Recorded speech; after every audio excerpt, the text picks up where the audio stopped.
Grand Rising Nubian gods and goddesses, TB Wahid, Empress Wahid. I have changed the group name to Black Mike. I am continuing to read Kenneth J. Gergen, The Significance of Skin Color and Human Relations.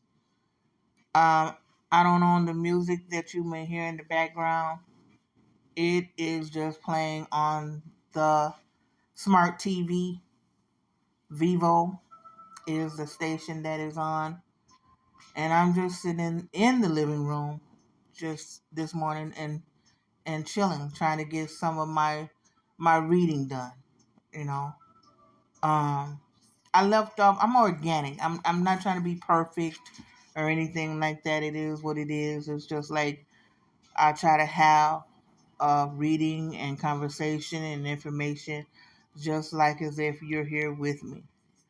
Um, I left off where it was talking about Freud and some of the studies that he had done about youth and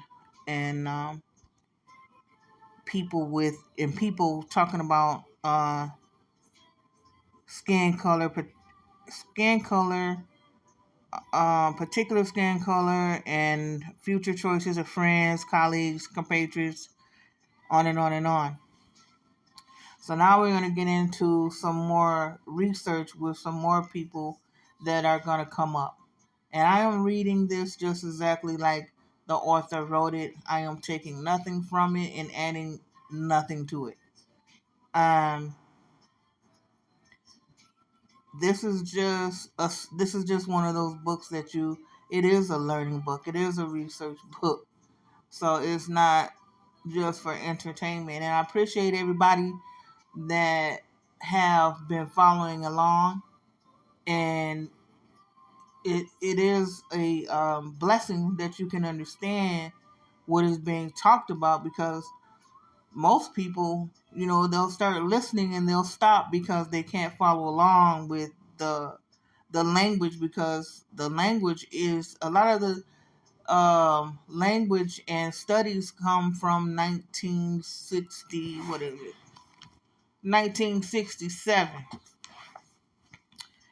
uh so I want to just get right into this second.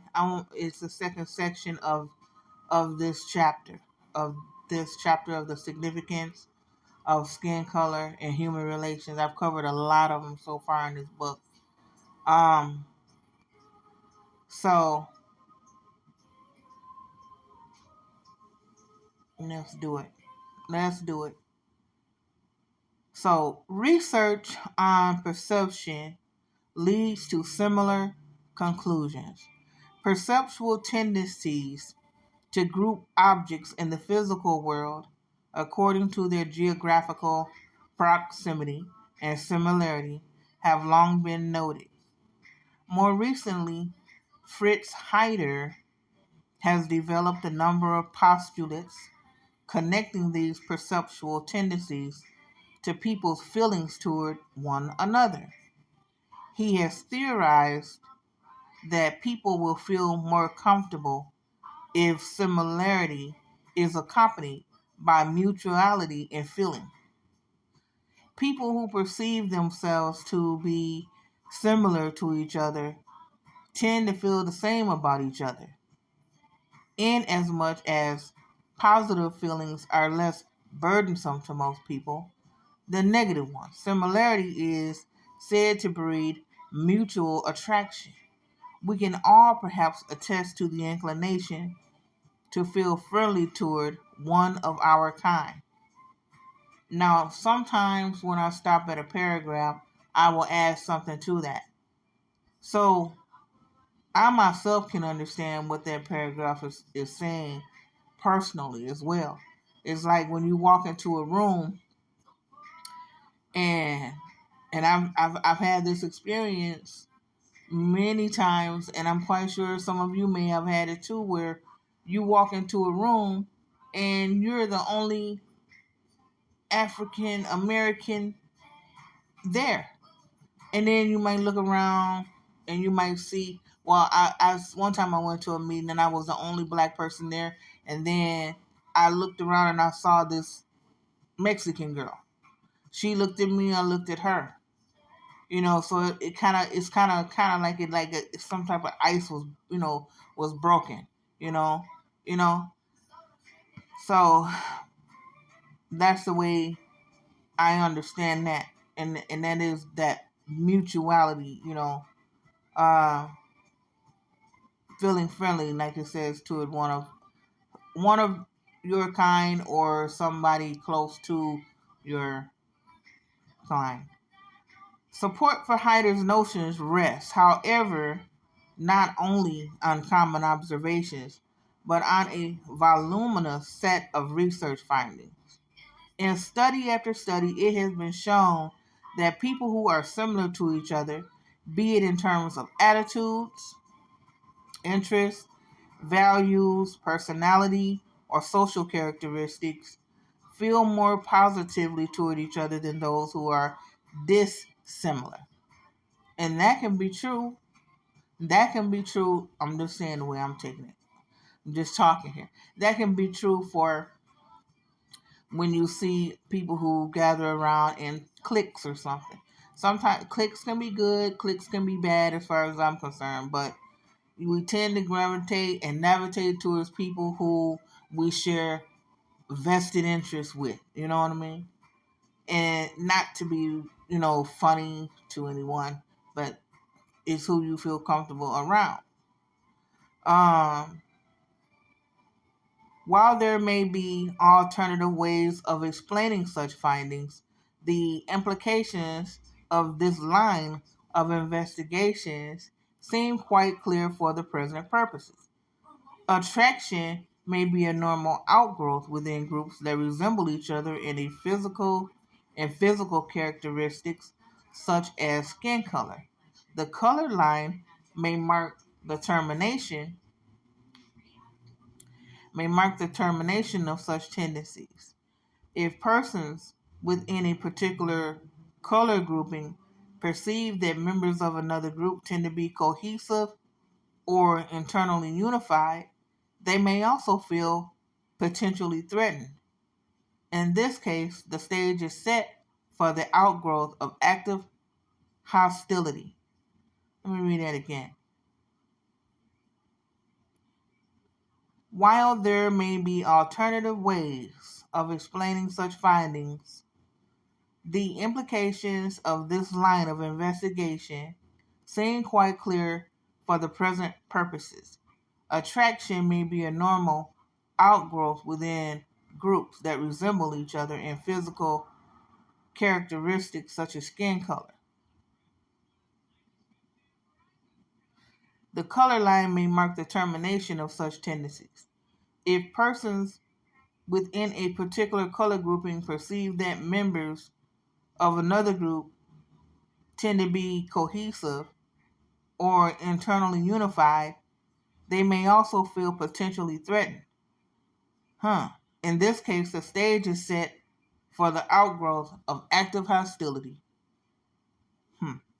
In connection with the similarity attraction hypotheses, it is also interesting to note the reactions to persons differing in skin color of various explorers or adventurers whose previous experiences with such differences had been limited.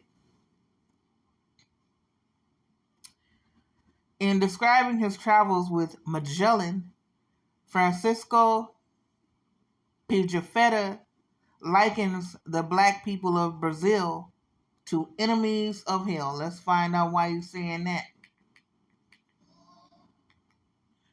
William Lithgow, the Scottish adventurer, wrote after his voyage to Africa in 1615 that nature had set a fairer stamp on my face than theirs, which oft I wished, because of the menacing reactions of the natives.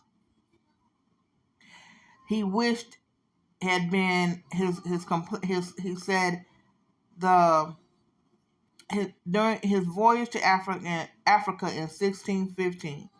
William Lithgow, the Scottish adventurer, wrote after his voyage to Africa in 1615 that nature has set a fairer stamp on my face than theirs, which oft I wished had been as black as their ugliness. Ugliness? See this book? Like I said, okay, so it said because of the menacing reaction, of the natives. In 1910, the colonialist Putnam Will was even moved to write, "The black man is something apart, something untouchable." A third way in which skin color differences may engender alienation is related to Gordon Allport's supposition that visible differences, was that differences? Yes. Visible differences imply underlying differences. A major share of the socialization process is involved with teaching the child a category system that will enable him to behave differentially toward various objects or events in his environment. He may be taught that certain objects are edible and that those objects which do not visibly fall into this class are non-edible. Learning an extensive and particular category system may indeed be considered a stamp of membership within a given society. The vast majority of these learning experiences, and thus one's category system, are based, however, on visible differences existing in the environment. When the individual is later exposed to visible differences among people, he would tend to infer that different reactions are necessitated. Skin color differences do not appear to be immune from this tendency. Indeed, the apparent ease with which people stereotype those of other races seems to lend considerable support to the thesis. Discussion cannot, however, be concluded here. To assume that those who are not visibly similar are basically different is not to assume that they are bad. Hmm. To assume that those who are not visibly similar are basically different is not to assume that they are bad. To understand the development of alienation in this case, one must appreciate what it is for the individual to encounter another who, on the face of it, appears to be different. Such situations are almost universally threatening. The other appears strange, alien, and unknown. He suggests to the individual that the relevance of his long-standing styles of relating to others is in severe question. His insecurity in knowing how to act adaptively is shaken. The same reaction often accompanies one's encounter with the mentally ill. As soon as another is categorized or identified as mentally ill, one can no longer assume that one's structured ways of behaving are functional. The common reaction to the unknown, the unpredictable, or the strange is aversion. This reaction has recently been dramatically underscored by a plethora of social psychological studies that have demonstrated the aversive nature of inconsistency. In one investigation, by altering the predictability of a person's behavior, it was found that people became more friendly when the other was predictable, but hostile when they were unable to comprehend his actions. In essence, when skin color differences imply behavioral patterns different from one's own, antipathy may result. One major way of offsetting the tendency to reject those whose skin differs from one's own would be to generate factual evidence of similarity. over and above pigmentation differences. If persons were aware that pigmentation was all that differentiated them from other racial groups, the climate for generating positive relations would be vastly improved. Once the wheels of psychological processes are set in motion, the outcome may, however, serve only to sustain the basic tendencies. Avoidance of or aversion to those who appear different tends to create social segmentation. Persons may choose their friends, associates, marriage partners, and places of residence on the basis of perceived similarity. Once such segmentation occurs, Once such segmentation occurs, not only within group similarity but also dissimilarity across groups may increase at a rapid rate. Mores, customs, habits, traditions, and languages develop within cultural groupings. These indigenous patterns only serve to accentuate what may have been at the outset minimal differences among groupings. One might conclude that at least within any single culture, the continued enforcement of an apartheid system over time tends to tends only to reinforce itself. Minimal differences among persons spiral with segmentation. While some of the processes described above in this paragraph may decrease affiliation across color lines, they do not all actively promote hostility. Moreover, there are other differentiating features within society that do not appear to engender prejudicial feelings. Although sex differences, certain religious investments, and uniforms may serve a differentiating function, hostility is not a normal component of one's reaction to those who are dissimilar to oneself in these respects. One might also ask why certain racial groups seem to suffer more from such tendencies than others. And yeah, one might also ask why certain racial groups seem to suffer more from such tendencies than others, which is a question that people are having today. Well, African people in America are asking this question today. The moderately rapid assimilation of the Chinese into Western culture can, for example, be contrasted with the arduous path faced by Negroes. Each of these issues leads headlong into the problem of color semantics. I think I might go on into this color symbolism, or should I wait? Because this is a okay. I'll do part of it. Color symbolism. Colors like words or gestures have substantial currency in the semantic domain.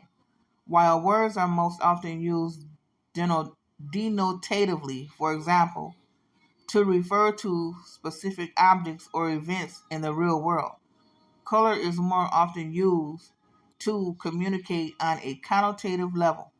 Colors lend themselves to this type of communication because they lack concreteness.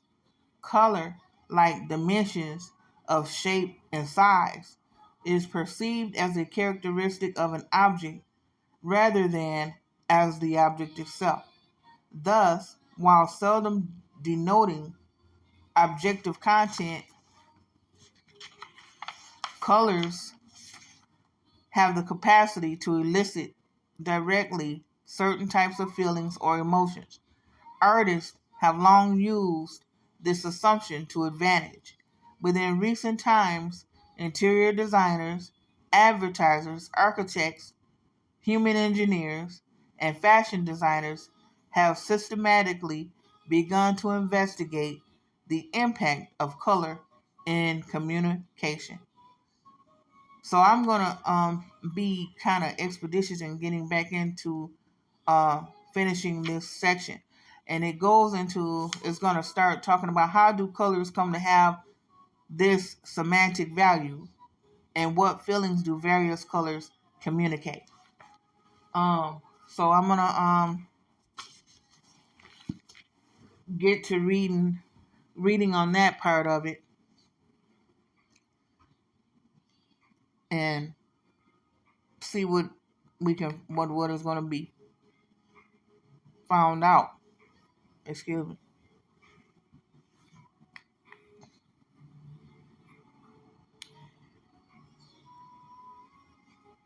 There's a lot to be learned, a lot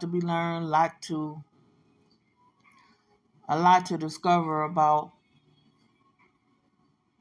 the African. There's a lot of people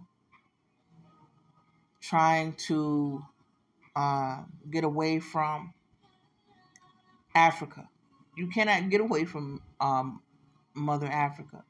Mother Africa, she is the cradle of the earth where all life form began. And no matter what, no matter where we are in this global diaspora, no matter, we all came from there, and our people traveled, you know.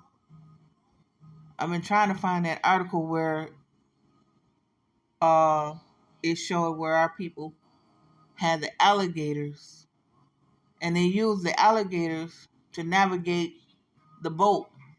And the way they built it, the alligator was up under the boat, and he swam. You know, they can swim, and he navigated that boat wherever they wanted him to go. They had the training, right? I don't know how they did it, but I'm gonna look it up and research it again, and I'm gonna bring it to you. Or in the meantime, maybe you could um, look it up and research it for yourself. I encourage everyone to research anything, even what I'm reading to you. Research anything that you might pick out, a word that I've read or anything, the author or what have you. Um, I'm enjoying reading this and learning, because I never did get through the whole book. So I was given this idea by a friend of mine to read the book on my YouTube channel, because I really didn't know what I was going to do with it. And I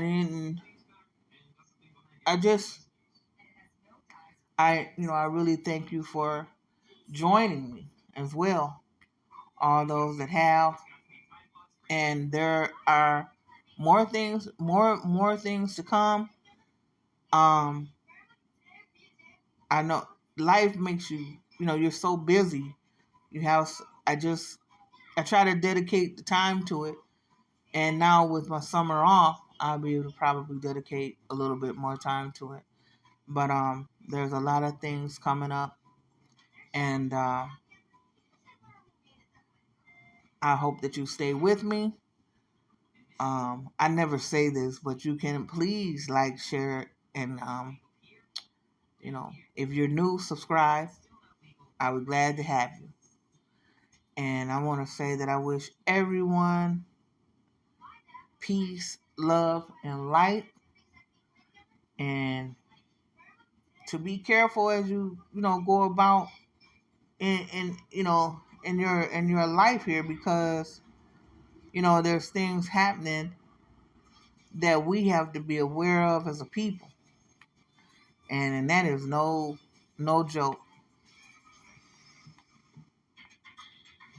Hotel.